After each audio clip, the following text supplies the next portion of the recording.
Here with UFC President Dana White after a crazy night that had just a little bit of everything at UFC 226, and also one of the bravest men I know standing in between Brock Lesnar and Daniel Cormier. What was that like at the end of the night? It's crazy, you know. First of all, Cormier wins, comes over and shoves me against the fence.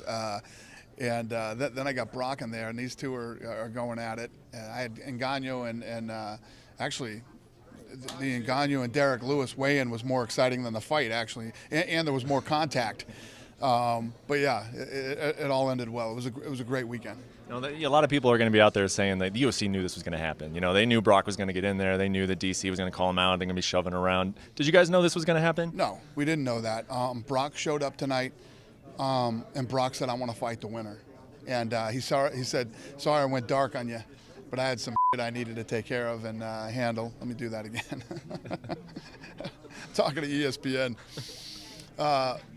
Brock said, "Sorry, I went dark on you, but I had some things that I had to handle, and I'm back." So he was hoping that I know he wanted to fight Cormier, but his gut was telling him that Stipe was going to win the fight. So he was ready to jump in there and square off with whoever won, to come back and fight. So Brock Lesnar calls you and says, "Dana, I want to come to the fights tonight, and I want to fight the winner of tonight." I mean, what is the first thing that goes through your head? Okay. See you there. I'll see you there. Let's talk about Daniel Cormier's performance. Stipe Miocic is an athletic, full-size heavyweight, and he finished him in the first round. He was the longest reigning heavyweight champion up until tonight. Yep. What is there to say about Daniel Cormier? Daniel Cormier finally gets the respect he deserves. Think about it. He stepped down as a heavyweight so his friend Cain Velasquez could fight in the heavyweight division. Fights at light heavyweight, dominates there, then comes back and wins the heavyweight championship.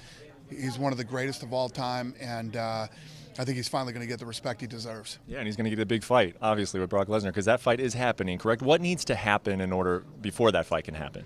I don't know. I got to figure that out next week. But obviously, the USADA stuff, Brock Lesnar has began the process with USADA. I don't know where they are exactly, but any minute or any day he will be in the pool. It's going to need 6 months, and then we'll go from there. But it is 100%, though. However long he needs to be in it, I do believe it is 6 months. Daniel Cormier will be fighting Brock Lesnar. Yeah. Now what Cormier does is Cormier, needs to decide, does he want to be a heavyweight or a light heavyweight? Or in this time that we're waiting for Brock Lesnar, does he want to move down and fight, for a light heavyweight fight, defend his title? What else stood out on the card to you tonight? Well, Costa. This kid is unbelievable. He's going to be the next big star in Brazil. Anthony Pettis looked like the Anthony Pettis who dominated and held the world title. Let me think. The heavyweight fight was the worst thing I've ever seen in my life.